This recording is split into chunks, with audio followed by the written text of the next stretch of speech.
ഗാസയുടെ ഭാവി എന്താണ്? ഇസ്രായേൽ പ്രധാനമന്ത്രി അമേരിക്കൻ പ്രസിഡന്റുമായി ഒരു കൂടിക്കാഴ്ച നടത്തി. ഇതിനുശേഷം ഇസ്രായേലിനും അമേരിക്കയ്ക്കുമിടയിൽ പ്രധാനപ്പെട്ട ചില ചർച്ചകൾ നടന്നു. ഇവരുടെ ചർച്ചയ്ക്ക് അവസാനം എന്തായിരിക്കുമെന്ന് എല്ലാവരും പ്രതീക്ഷിച്ചുകൊണ്ടിരിക്കുന്ന സമയത്താണ് ഔട്ട് ഓഫ് സിലബസിൽ വരുന്ന ഒരു ക്വസ്റ്റ്യൻ പോലെ, അല്ലെങ്കിൽ ആരും ചിന്തിച്ച് നോക്കാത്ത രീതിയിൽ ഒരു കാര്യം സംഭവിച്ചത്. ഗാസയെ അമേരിക്ക ടേക്ക് ഓവർ ചെയ്യാൻ പോവുകയാണ്. ഇസ്രായേൽ അവിടെ എന്താണോ ചെയ്യണം എന്നാഗ്രഹിച്ചത് അത് അമേരിക്ക ചെയ്യാൻ പോവുകയാണ്. ഗാസയെ റീബിൽഡ് ചെയ്യണം എന്ന പേരിൽ അവർ അകത്തേക്ക് വരികയാണ്. അപ്പോ അമേരിക്ക ഗാസയെ റീബിൽഡ് ചെയ്ത് പാലസ്തീനർക്ക് നൽകുമോ? അങ്ങനെ നിങ്ങൾ ചിന്തിക്കുകയാണെങ്കിൽ ആ ഒരു ചിന്ത ഇപ്പൊ തന്നെ നീക്കം ചെയ്യുക. ഇത് ഗാസയ്ക്കോ അല്ലെങ്കിൽ പാലസ്തീനർക്കോ നല്ല കാര്യം സംഭവിക്കണം എന്നുള്ള ഉദ്ദേശത്തോടുകൂടി ചെയ്യുന്നതല്ല. ഇതിനു പുറകിൽ പല രഹസ്യങ്ങളുണ്ട്. അതിൽ ചിലതിനെ കുറിച്ച് ഇപ്പോ അറിയാം. അല്ലെങ്കിൽ ഗാസയിൽ ഇങ്ങനെ ചെയ്യുന്നതുകൊണ്ട് എന്തൊക്കെ പ്രശ്നം വരും, ഇവയെല്ലാം ഈ വീഡിയോയിലൂടെ വിശദമായി അറിയാം.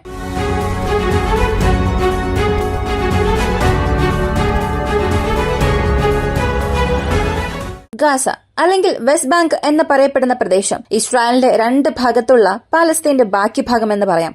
ഇപ്പൊ ഇസ്രായേലിനും ഗാസയ്ക്കും ഇടയിൽ യുദ്ധം ആരംഭിച്ചതിനു ശേഷം ഏകദേശം 1 വർഷം കഴിഞ്ഞും ആ പ്രശ്നം നീണ്ടുപോയി. ഇപ്പോ ഒരു സീസ് ഫയർ കൊണ്ടുവരികയും ബന്ധികളെ അങ്ങോട്ടും ഇങ്ങോട്ടും കൈമാറിക്കൊണ്ടിരിക്കുമ്പോൾ ഗാസയുടെ ഇപ്പോഴത്തെ അവസ്ഥ എന്താണ്? ഈ യുദ്ധം ആരംഭിക്കുന്നതിന് മുൻപ് ഒക്ടോബർ 7-ാം തീയതിക്ക് മുൻപുണ്ടായിരുന്ന ഗാസയ്ക്കും ഇപ്പോഴുള്ള ഗാസയ്ക്കും എന്തെല്ലാം വ്യത്യാസമുണ്ടെന്ന് നോക്കിയാൽ ഇപ്പോ അവിടെ ഒന്നും തന്നെ ഇല്ല. ഗാസയിലെ ഔദ്യോഗികമായ കണക്കനുസരിച്ച് നോക്കിയാൽ, അല്ലെങ്കിൽ പാലസ്തീനർ താമസിച്ച വീടുകളുടെ കണക്കെടുത്ത് നോക്കിയാൽ, ലൈസൻസ് വാങ്ങി നിർമ്മിച്ച വീടുകളുടെ എണ്ണം 3 ലക്ഷത്തിൽ കൂടുതലായിരുന്നു. എന്നാൽ ചെറിയ ചെറിയ ഷെഡ് പോലെ നിർമ്മിച്ച്, അല്ലെങ്കിൽ കിട്ടുന്ന സ്ഥലങ്ങളിൽ ചെറിയ ടെന്റ് പോലെ നിർമ്മിച്ച് ഒരു ടെമ്പററി ഹൌസായി അവിടെ താമസിച്ചവരുടെ കണക്ക് നോക്കുകയാണെങ്കിൽ 4.5 ലക്ഷത്തിലും അധികമാണ്.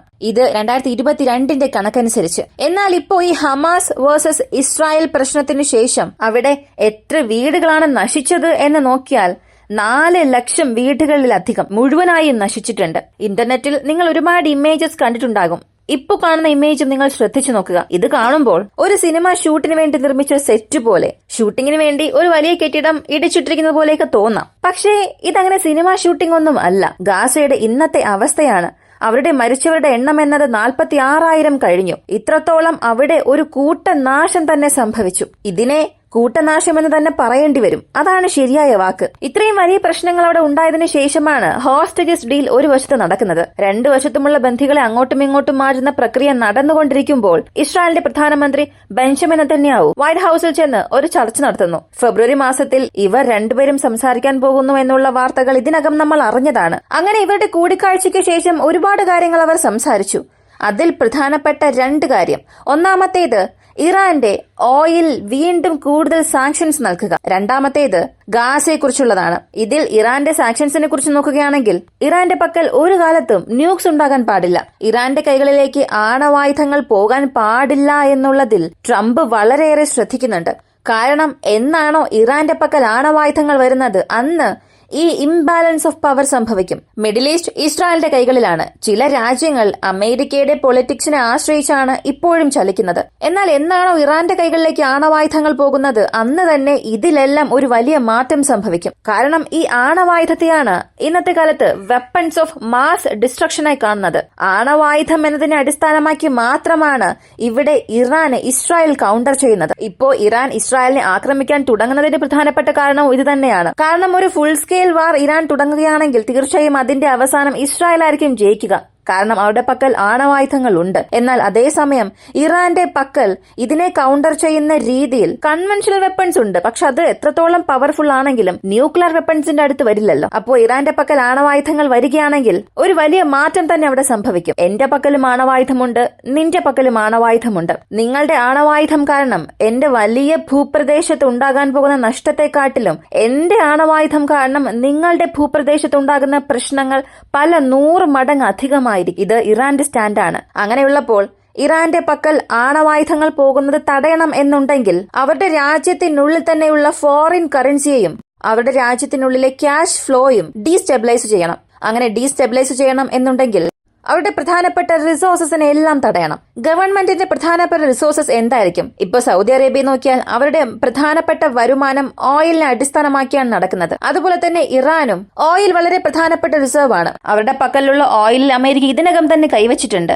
എന്നാൽ ഇപ്പോ മുറുകിയിരിക്കുന്ന കയർ വീണ്ടും അമേരിക്ക മുറുക്കാനാണ് ശ്രമിക്കുന്നത്. അവരുടെ പക്കൽ നിന്ന് ആരും ഓയിൽ വാങ്ങാൻ പാടില്ല എന്നൊരു വ്യവസ്ഥിതി കൊണ്ടുവരികയാണ്. അങ്ങനെ അവരുടെ ഗവൺമെന്റിന്റെ വരുമാനം ബാധിക്കപ്പെടുകയാണെങ്കിൽ ഇതിനകം മാറ്റിവെച്ചുകൊണ്ടിരിക്കുന്ന ഫണ്ട്സ് എല്ലാം തന്നെ മറ്റ് പ്രോജക്ട്സിലേക്ക് അവർ കൊണ്ടുപോകും. അങ്ങനെ ഗവൺമെന്റിലേക്ക് വരുന്ന വരുമാനം അവിടെ ബാധിക്കപ്പെടുകയാണെങ്കിൽ അവർ ന്യൂക്ലിയേഴ്സിന് വേണ്ടി ഒതുക്കിക്കൊണ്ടിരിക്കുന്ന ഫണ്ടിനെ മറ്റ് പ്രോജക്ട്സിലേക്ക് കൺവേർട്ട് ചെയ്യും. അല്ലെങ്കിൽ ഇതിനകം ഒതുക്കിക്കൊണ്ടിരിക്കുന്ന ഫണ്ട്സ് വീണ്ടും കുറയും. ഇതും ഇസ്രായേലിന് അനുകൂലമായ ഒരു തീരുമാനമാണ്. ഇറാനെ എത്രത്തോളമാണോ അമേരിക്ക ടൈറ്റ് ചെയ്യുന്നത്, അത് ഇൻഡയറക്റ്റായി ഇസ്രായേലിന് ഒരു വലിയ നേട്ടമായി മാറിക്കൊണ്ടിരിക്കും. ഇതൊരു ഭാഗത്ത് പോകുമ്പോൾ ഗാസയെക്കുറിച്ചുള്ള കാര്യത്തിലേക്ക് വരാം. ഒരുപാട് പേർ അവരുടെ പത്രസമ്മേളനം കണ്ടിട്ടുണ്ടാകും. നെതന്യാഹുവിന്റെയും ഡൊണാൾഡ് ട്രംപിന്റെയും. റിപ്പോർട്ടേഴ്സ് എല്ലാം ചോദിക്കുന്ന ചോദ്യത്തിന് അദ്ദേഹം നൽകുന്ന മറുപടികളെല്ലാം നിങ്ങൾ അറിഞ്ഞിട്ടുണ്ടാകും. അവർ നൽകുന്ന മറുപടി വളരെ വ്യത്യസ്തമാണ്. ഇനി മുതൽ ഗാസയിലെ ജനങ്ങൾ ചിന്തിച്ചാൽ പോലും ആഗ്രഹിച്ചാൽ പോലും ഗാസയിലേക്ക് പോകാൻ കഴിയാത്ത ഒരവസ്ഥയാണ്. അതിന് പ്രധാനപ്പെട്ട ഒരു കാരണം തീർച്ചയായും ഗാസയെ അമേരിക്ക ടേക്ക് ഓവർ ചെയ്യും, അല്ലെങ്കിൽ അമേരിക്കയുടെ കൺട്രോളിലേക്ക് അതിനെ കൊണ്ടുവരും. അങ്ങനെ കൊണ്ടുവരിക മാത്രമല്ല, ചിലപ്പോൾ അവർ പറയുന്ന വാക്കുകൾ കേട്ടാൽ ഇത്ര നല്ലവരാണോ എന്ന് പോലും തോന്നിപ്പോകും. ആ സ്റ്റേറ്റ്മെന്റ് ഞാൻ തന്നെ പറയാം. ഗാസയിൽ ഇപ്പോൾ ഒന്നും തന്നെ ഇല്ല.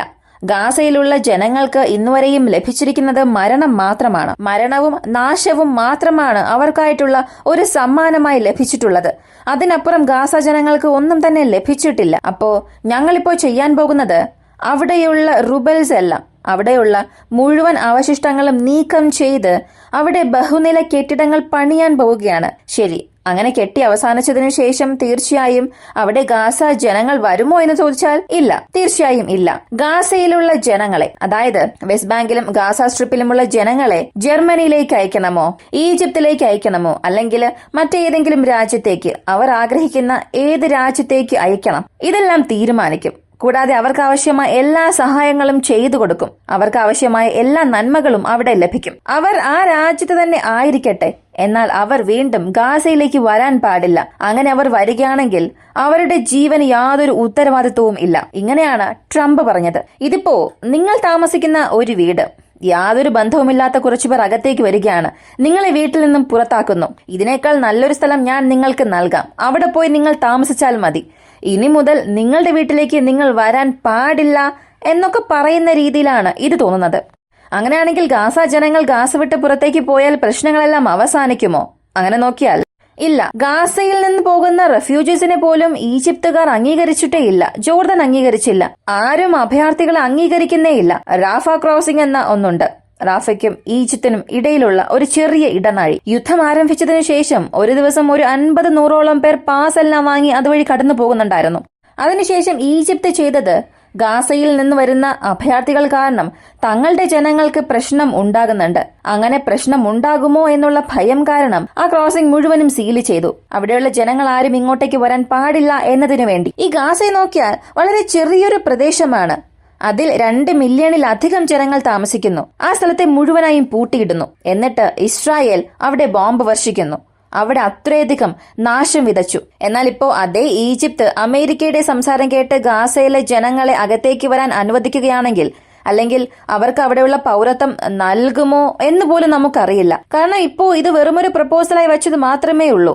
അവരെ കൊണ്ട് അവിടെ സമാധാനത്തോടെ ജീവിക്കാൻ കഴിയുമോ എന്ന് ചോദിച്ചാൽ തീർച്ചയായും സാധിക്കില്ല. അവിടെയുള്ളവർ അവരെ തുല്യമായി കാണുമോ എന്നുള്ളത് പോലും സംശയമാണ്. പക്ഷെ ഇസ്രായേലിന് ഇത് വലിയ സന്തോഷകരമായ കാര്യമാണ്. കാരണം ട്രംപ് ഭരണത്തിൽ വന്നതിന് ശേഷം ഇസ്രായേലിനുള്ള മുഴുവൻ തടസ്സങ്ങളും മാറിയിട്ടുണ്ട്. 1 മില്യണിലധികമായ എമർജൻസി ഫണ്ടിംഗ് അല്ലെങ്കിൽ ഒരു വെപ്പൺ സ്റ്റോറേജ് ഫണ്ട് ഇസ്രായേലിന് വേണ്ടി മാറ്റാൻ പോവുകയാണ്. ഇതിനകം തന്നെ അവർക്ക് നൽകിയ തടസ്സങ്ങളെല്ലാം മാറ്റിയിട്ടുണ്ട്. ഇപ്പോ ഈ 1 ബില്യൺ ആയുധങ്ങൾ വരുന്നത് എന്തിനാണെന്ന് അറിയണ്ടേ? ഈ ഗാസ യുദ്ധം കാരണം ഇസ്രായേലിന്റെ റിസർവ് എല്ലാം തന്നെ ഡെപ്ലീറ്റ് ആയി. ഹിസ്ബുള്ള കാരണം, അവർ നൽകിയ പ്രശ്നങ്ങൾ കാരണം അവയെല്ലാം റീസ്റ്റോക്ക് ചെയ്യാൻ വേണ്ടിയാണ് ഇപ്പോ ഈ ഒരു സഹായം. ഇപ്പോ ഗാസയിലെ ഹോൾഡ് അവിടെ നിന്നും പോവുകയാണ്. അടുത്തിന് അവിടെ എന്തായിരിക്കും സംഭവിക്കുക? അത് തിരികെ ഇസ്രായേലിന് തന്നെ നൽകുമോ? ഇസ്രായേലിന് ആ സ്ഥലത്തിന്റെ മുഴുവൻ കൺട്രോൾ നൽകുമോ എന്ന് ചോദിച്ചാൽ ഇല്ല. മിഡിൽ ഈസ്റ്റിൽ ഗാസ എന്നത് ഇപ്പോൾ വളരെ പ്രധാനപ്പെട്ട ഒന്നായി മാറിയിരിക്കുകയാണ്. ഗാസയ്ക്കുള്ളിൽ ചില ഓയിൽ റിസർവ്സും കണ്ടുപിടിച്ചിട്ടുണ്ട്. അവയെല്ലാം അമേരിക്കയുടെ നിയന്ത്രണത്തിലേക്ക് കൊണ്ടുവരും. അങ്ങനെ കൊണ്ടുവരിക മാത്രമല്ല, ഒരു പക്ഷെ അതൊരു റിയൽ എസ്റ്റേറ്റ് ബിസിനസ് ആക്കി മാറ്റും. കാരണം അവിടെ ലാൻഡിന് അത്ര വലിയ ഡിമാൻഡ് ഉണ്ട്. ഈ വാങ്ങുന്നവരും ആ സ്ഥലം വെറുതെ വെക്കില്ല. അവിടെ ആയിരക്കണക്കിന് ഫാക്ടറീസ് പണിയും. മുഴുവനായും അതൊരു ഗാസയാണ് എന്നുള്ളത് പോലും അവർ മറക്കും. എന്തിന്? ഒരു പക്ഷെ ഗാസ എന്ന ആ പേര് പോലും അവർ മാറ്റാം. ചരിത്രത്തിൽ അങ്ങനെ ഒരു പേര് പോലും ഉണ്ടാകാൻ പാടില്ല എന്നതിനു വേണ്ടി. അപ്പോ എന്തെന്നെയായാലും ഗാസ ജനങ്ങൾക്കുള്ള ഒരു സെക്യൂരിറ്റി ഗ്യാരണ്ടി അവിടെ നൽകിയിട്ടില്ല. പക്ഷേ അപ്പോഴും ഉക്രൈനായിട്ടുള്ള സെക്യൂരിറ്റി ഗ്യാരണ്ടിയെ കുറിച്ചാണ് സംസാരിക്കുന്നത്. ഉക്രൈൻ ഒരുപാട് പ്രശ്നങ്ങളുണ്ട്. ഉക്രൈനെ ആരും തിരിഞ്ഞു നോക്കുന്നില്ല. ഇങ്ങനെ എല്ലാവരും ഉക്രൈനെ കുറിച്ച് സംസാരിക്കുന്നു. ഉക്രൈനെ എത്രത്തോളമാണോ സംസാരിക്കുന്നത് അത്രത്തോളം തന്നെ, അല്ലെങ്കിൽ അതിലും അധികമായി ഗാസയെ കുറിച്ച് സംസാരിക്കണം. അത് അത്യാവശ്യമാണ്. ഉക്രൈനിലുള്ളവർ മാത്രമാണോ ജനങ്ങൾ? റഷ്യ ഉക്രൈൻ യുദ്ധം കാരണം ബാധിക്കപ്പെടുന്നവർ മാത്രമാണോ ജനങ്ങൾ? ഗാസയിലുള്ളത് അപ്പൊ ജനങ്ങളല്ലേ? അവിടെ അത്രയേറെ പേർ മരിച്ചിട്ടുണ്ട്. അതൊന്നും ഒരു കണക്കേ അല്ലേ? സത്യത്തിൽ ഇത് രണ്ടും തമ്മിൽ കമ്പയർ ചെയ്യുന്നത് പോലും ഒരു തെറ്റാണ്. കാരണം റഷ്യയ്ക്കും ഉക്രൈനും നടുവിൽ നടന്നുകൊണ്ടിരിക്കുന്ന ഈ ഒരു യുദ്ധം ആ രണ്ട് രാജ്യങ്ങളും ചിന്തിച്ചാൽ എത്രയും പെട്ടെന്ന് അവസാനിപ്പിക്കാൻ സാധിക്കും. റഷ്യയുടെ ഡിമാൻഡ്സ് സാറ്റിസ്ഫൈ ചെയ്യുകയാണെങ്കിൽ ഉക്രൈൻ യാതൊരു പ്രശ്നവും കൂടാതെ അവിടെ യുദ്ധം അവസാനിപ്പിക്കാൻ സാധിക്കും. പക്ഷെ അതിലും ഇപ്പോൾ ഒരു വലിയ ഗെയിം പോയിക്കൊണ്ടിരിക്കുകയാണ്. അവിടെ റഷ്യ ഒക്കുപ്പൈ ചെയ്ത ലാൻഡ്സ് മാത്രമായിരിക്കും ഒരു വലിയ ടോക്ക് ഓഫ് ദ ടൗൺ ആയി മാറുകയുള്ളൂ. അവിടെ നെഗോസിയേഷൻ ടേബിളിൽ പോകുമ്പോൾ ആ പിടിച്ചെടുത്ത സ്ഥലങ്ങളെക്കുറിച്ച് മാത്രമായിരിക്കും സംസാരിക്കുക. പക്ഷെ ഇപ്പോൾ ഈ ഗാസ എന്ന മുഴുവൻ ഭൂപ്രദേശത്തെയും പിടിച്ചെടുത്തിരിക്കുകയാണ്. ഇവയിലെല്ലാം ഒരു മ്യൂച്വൽ ഇൻട്രസ്റ്റ് ലഭിക്കുന്ന ഒരേയൊരാൾ ആരാണെന്ന് ചോദിച്ചാൽ അത് അമേരിക്ക മാത്രമാണ്. ഈ ഒരു വീഡിയോയെക്കുറിച്ചുള്ള നിങ്ങളുടെ അഭിപ്രായം കമന്റിൽ പറയുക. ഇങ്ങനെയുള്ള വീഡിയോസ് കാണാൻ താല്പര്യമുള്ളവരാണ് നിങ്ങളെങ്കിൽ ഇപ്പോൾ തന്നെ നമ്മുടെ ചാനൽ സബ്സ്ക്രൈബ് ചെയ്യുക. മറ്റൊരു വീഡിയോയുമായി വീണ്ടും കാണാം.